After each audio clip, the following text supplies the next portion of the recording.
Hey guys, today we're going to work on a specific exercise that's going to help to stabilize your head on your shoulders and your shoulders to your torso. We get complaints on a daily basis of individuals who are indicating that they are having pain right between their scapula, between those two wing bones that you have there, or there's pain that's radiating from their neck, either up towards their head or down in between their shoulders. And this is often related to issues associated with their position that they are in for the majority of their day, of which many of us are seated and at a desk performing various kinds of activities. Hi guys, I'm Dr. Tim with Optimized Wellness Center, and we're going to review how to stabilize your neck and shoulders today.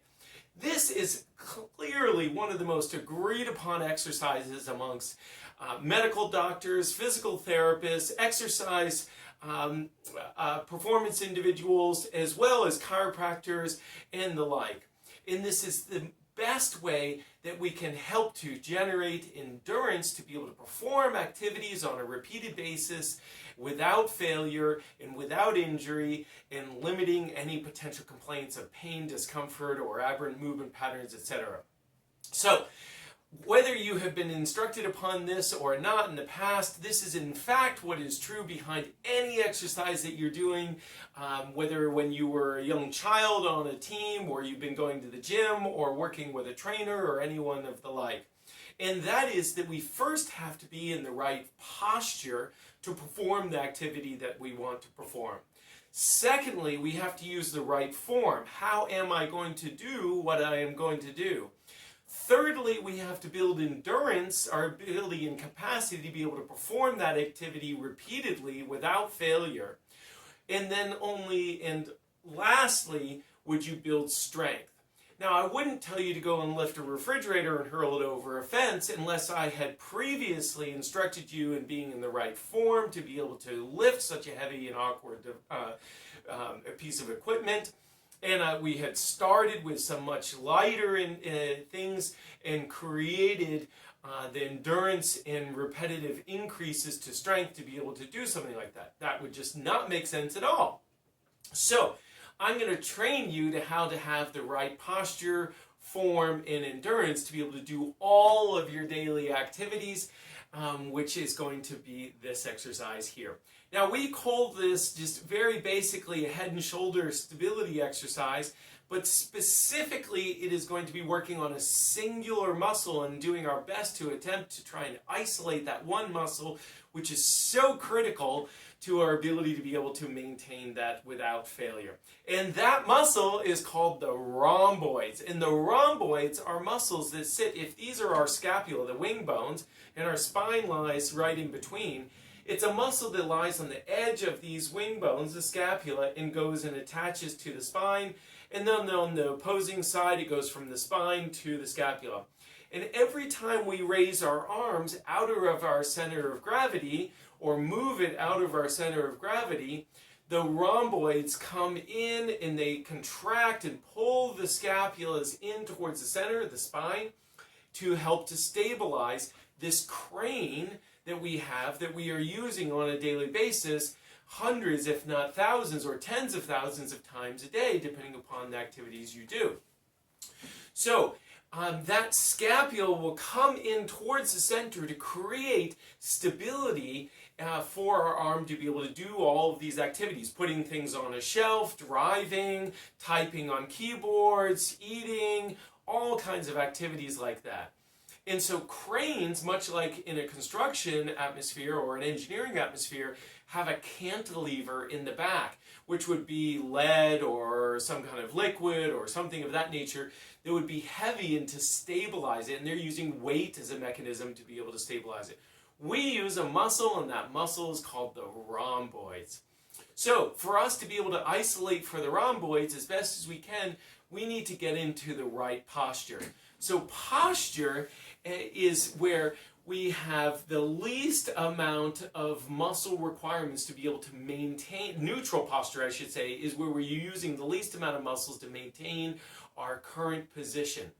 So if my head is leaning way forward, I'm using a lot of muscles to be able, and they're straining likely, to be able to hold that head, that bowling ball, in this position. Similarly, if I'm leaning forward, I am not using my abdominal muscles, and I'm straining and stretching these muscles in the posterior part along your spine, and hence why a lot of people have some discomfort and pain back there. So, to get into that neutral posture, the easiest way to be able to be certain that we are in a neutral posture is to get out of that posture and then put ourselves back into it. And so we want gravity to come down through the least amount of surface area, and that would be with our ears over our shoulders over our hips in the instance of being seated.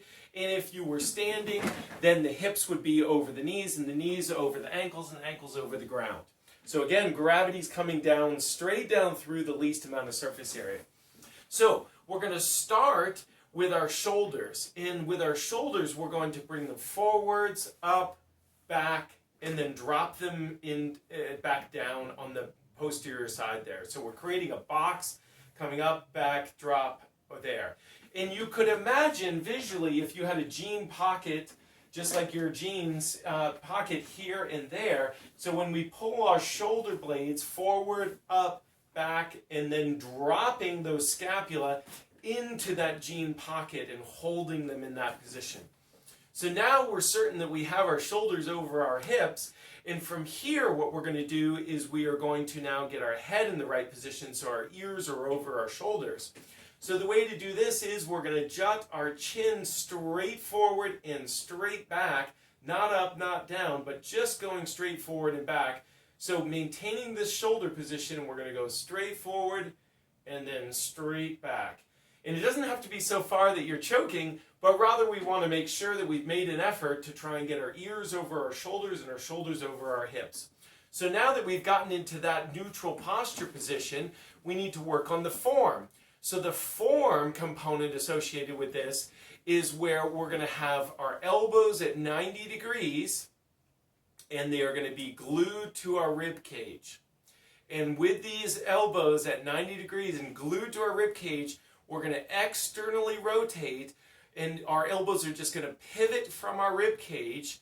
And it doesn't matter so much how far your hands can go back for the purposes of this exercise, but rather that when you get to that furthest point where you can't go any further without lifting your elbow off of your rib cage, which now means we're using different muscles to be able to perform that motion. When we get to that furthest position, we want you to squeeze behind here between your rib, your scapula, the wing bones. And when you squeeze there, that muscle that you're squeezing and holding for a count of 10, 1, 1,000, 2, 1,000, up to 10, you're going to squeeze that there, and that is going to be your rhomboids. So this is an isometric exercise to be able to isolate for the rhomboids, and you're going to do this repeatedly 10 times. So again, shoulders up, forwards, up, back, dropping into that jean pocket, head forward and getting it back here. Once you have this neutral posture, you don't need to perform that portion of the exercise again. You can just maintain this. Elbows glued at the rib cage, 90 degrees, externally rotating. And in fact, I made an error earlier. I said count to 10. In fact, you're only counting to 3, but you're performing it 10 times. So getting your arms back here, squeezing back there on the rhomboids, 1, 1,000, 2, 1,000, 3, release, and then you're going to perform it again. So this is the second time in this repetition, 1, 1,000, 2, 1,000, 3. You're going to release, do it again, maintaining that posture and the rest of your body, 1, 1,000, 2, 1,000, 3. And you would continue this and do this 10 times. For the purposes of this exercise, guys, it is not important that you have exercise bands creating resistance or you have weights in your hands. That is not the purpose of this exercise in particular, and we could move on to those for other kinds of purposes. But we're just trying to create stability and endurance in our upper torso and neck region, as well as our shoulders, and to be able to move our arms out of our center of gravity repeatedly throughout the day without failure.